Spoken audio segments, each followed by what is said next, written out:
ನಮಸ್ಕಾರ ವೀಕ್ಷಕರೇ, ನಮ್ಮ ಯೂಟ್ಯೂಬ್ ಚಾನಲ್ಗೆ ನಿಮಗೆಲ್ಲ ಸುಸ್ವಾಗತ. ಇಂದು ನಾವು ನಮ್ಮ ಕರ್ನಾಟಕದಲ್ಲಿ ಪ್ರಸಿದ್ಧವಾದ ಗಣೇಶನ ದೇವಾಲಯದ ಬಗ್ಗೆ ತಿಳಿದುಕೊಳ್ಳೋಣ. ಇಡಗುಂಜಿ ಗಣಪತಿ, ಇದರ ಬಗ್ಗೆ ಯಾರಿಗೆ ತಾನೇ ಗೊತ್ತಿಲ್ಲ ಹೇಳಿ. ಈ ವಿಡಿಯೋ ನೋಡುವ ಮೊದಲು ನಮ್ಮ ಯೂಟ್ಯೂಬ್ ಚಾನಲನ್ನು ಸಬ್ಸ್ಕ್ರೈಬ್ ಮಾಡಿಕೊಳ್ಳಿ. ಇದರ ದಂತಕಥೆಯನ್ನು ನೋಡುವುದಾದರೆ, ದ್ವಾಪರದ ಕೊನೆಯ ಹಂತದಲ್ಲಿ ವಾಲಕಿಲ್ಯ ಎಂಬ ಋಷಿ ಶರಾವತಿಯ ನದಿಯ ದಡದಲ್ಲಿ ತಪಸ್ಸು ಮಾಡುತ್ತಿದ್ದನು. ಆ ವಿದ್ವತ್ಪೂರ್ಣ ಋಷಿಗೆ ಅನೇಕ ಅಡೆತಡೆಗಳು ಎದುರಾಗಿದ್ದರಿಂದ ದಾರಿ ತುಂಬ ಕಠಿಣವಾಯಿತು. ಒಮ್ಮೆ ಸರ್ವಜ್ಞ ಋಷಿ ನಾರದನು ಆ ದಾರಿಯಲ್ಲಿ ಹಾದು ಹೋದನು ಮತ್ತು ವಾಲಕಿಲ್ಯ ಋಷಿ ಅವನಿಗೆ ತನ್ನ ಕಷ್ಟಗಳನ್ನು ವಿವರಿಸಿದನು. ವಿಘ್ನೇಶ್ವರನ ಪೂಜೆಯಿಂದ ಎಲ್ಲ ಅಡೆತಡೆಗಳನ್ನು ನಿವಾರಿಸಬಹುದು ಎಂದು ನಾರದನು ಸೂಚಿಸಿದನು.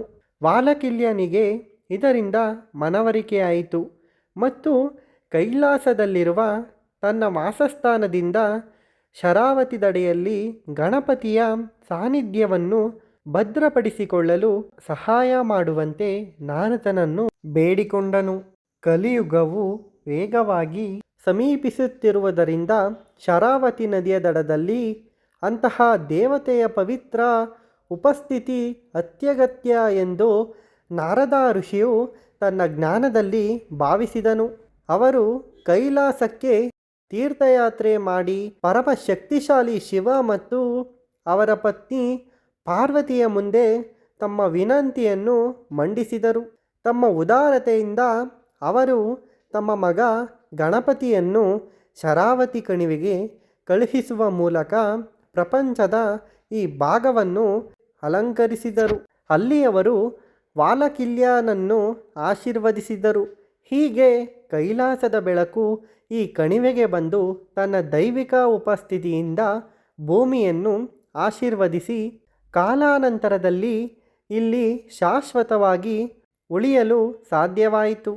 ಹಾಗೆಯೇ ದೈವಿಕ ಶಿಲ್ಪಿ ವಿಶ್ವಕರ್ಮನು ಕೆತ್ತಿದ ಗಣಪತಿಯ ಶಿಲೆಯನ್ನು ಇಡಗುಂಜಿಯಲ್ಲಿ ಪ್ರತಿಷ್ಠಾಪಿಸಲಾಯಿತು.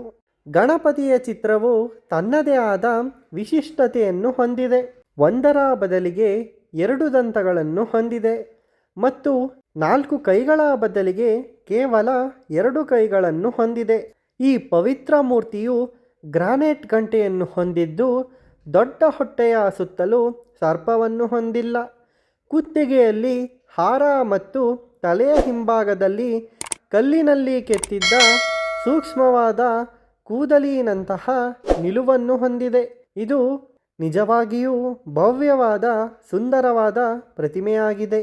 ಇದರ ವಯಸ್ಸು 2000 ವರ್ಷಗಳಿಗಿಂತ ಹೆಚ್ಚು ಎಂದು ನಿರ್ಣಯಿಸಲಾಗಿದೆ. ಭಕ್ತರು ಚಿತ್ರದ ಮೇಲೆ ಕೇಂದ್ರೀಕರಿಸುವ ಮೂಲಕ ಅತ್ಯಂತ ನೈಸರ್ಗಿಕ ರೀತಿಯಲ್ಲಿ ಧ್ಯಾನಸ್ಥ ರೀತಿಯಲ್ಲಿ ಹೋಗುತ್ತಾರೆ. ಅಂತಹ ಅನುಗ್ರಹವನ್ನು ಬಯಸುವ ಭಕ್ತರ ಮೇಲೆ ಅನುಗ್ರಹವನ್ನು ಸುರಿಸುವುದರಲ್ಲಿ ಇದು ಖ್ಯಾತಿಯನ್ನು ಹೊಂದಿದೆ. ಕಲಿಯುಗ ಪ್ರಾರಂಭವಾಗುವ ಮೊದಲು ದ್ವಾಪರ ಯುಗದ ಕೊನೆಯಲ್ಲಿ ಕೃಷ್ಣದೇವರು ಭೂಮಿಯನ್ನು ಬಿಟ್ಟು ತನ್ನ ದೈವಿಕ ವಾಸಸ್ಥಾನಕ್ಕೆ ಹೋಗಲಿದ್ದರಿಂದ ಎಲ್ಲರೂ ಕಲಿಯುಗದ ಆಗಮನದ ಬಗ್ಗೆ ಭಯಭೀತರಾಗಿದ್ದರು. ಕಲಿಯುಗದ ಎಲ್ಲ ಅಡೆತಡೆಗಳನ್ನು ನಿವಾರಿಸಲು ಕೃಷ್ಣನ ಸಹಾಯವನ್ನು ಕೋರಿ ಋಷಿಗಳು ಕಠಿಣ ಪರಿಶ್ರಮ ಮತ್ತು ಪ್ರಾರ್ಥನೆಗಳನ್ನು ಮಾಡಲು ಪ್ರಾರಂಭಿಸಿದರು. ವಾಲಕಿಲ್ಯ ನೇತೃತ್ವದ ಋಷಿಗಳು ಅರೇಬಿಯನ್ ಸಮುದ್ರವನ್ನು ಸೇರುವ ಕರ್ನಾಟಕದ ಶರಾವತಿ ನದಿಯ ದಡದಲ್ಲಿರುವ ಅರಣ್ಯ ಪ್ರದೇಶವಾದ ಕುಂಜವನದಲ್ಲಿ ಆಚರಣೆಯನ್ನು ಪ್ರಾರಂಭಿಸಿದರು. ಈ ಅವಧಿಯಲ್ಲಿ ಅವರು ಯಾಗವನ್ನು ಮಾಡುವಾಗ ಅನೇಕ ಅಡೆತಡೆಗಳನ್ನು ಎದುರಿಸಿದರು ಮತ್ತು ತುಂಬ ತೊಂದರೆಗೀಡಾದರು. ಆದ್ದರಿಂದ ಅವರು ಸಮಸ್ಯೆಯನ್ನು ನಿಭಾಯಿಸಲು ಸೂಕ್ತ ಮಾರ್ಗವನ್ನು ಹುಡುಕುತ್ತಿರುತ್ತಾರೆ. ದೈವಿಕ ಋಷಿ ನಾರದರ ಸಲಹೆಯನ್ನು ಪಡೆಯುತ್ತಾರೆ. ನಾರದರು ವಾಲಕಿಲ್ಯನಿಗೆ ತನ್ನ ಯಾಗವನ್ನು ಪುನರಾರಂಭಿಸುವ ಮೊದಲು ಅಡೆತಡೆಗಳು ನಿವಾರಿಸುವ ಗಣೇಶನ ಆಶೀರ್ವಾದವನ್ನು ಪಡೆಯುವಂತೆ ಸಲಹೆಯನ್ನು ನೀಡುತ್ತಾರೆ. ನಾರದ ಮತ್ತು ಇತರ ಋಷಿಗಳು ದೇವತೀರ್ಥ ಎಂಬ ಹೊಸ ಪವಿತ್ರ ಕೊಳವನ್ನು ರಚಿಸಿದ್ದರು. ನಾರದರು ದೇವರುಗಳನ್ನು ಆಹ್ವಾನಿಸಿ ಗಣೇಶನ ತಾಯಿ ಪಾರ್ವತಿಯನ್ನು ಗಣೇಶನನ್ನು ಕಳುಹಿಸಲು ವಿನಂತಿಸಿದರು.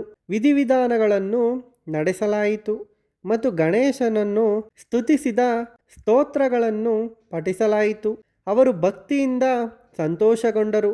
ಗಣೇಶನು ಯಾವುದೇ ತೊಂದರೆ ಇಲ್ಲದೆ ಆಚರಣೆಗಳನ್ನು ನಡೆಸಲು ಸಹಾಯ ಮಾಡಲು ಸ್ಥಳದಲ್ಲಿಯೇ ಇರಲು ಒಪ್ಪಿಕೊಂಡರು. ಋಷಿಗಳ ಕೋರಿಕೆಯ ಮೇರೆಗೆ ನಾರದರು ಶರಾವತಿ ನದಿಯ ದಡದಲ್ಲಿ ಕುಂಜವನದಲ್ಲಿ ಗಣೇಶನ ಮಧ್ಯಸ್ಥಿಕೆಯನ್ನು ಕೋರಿ ಒಂದು ಸ್ಥಳವನ್ನು ಆಯ್ಕೆ ಮಾಡಿದರು.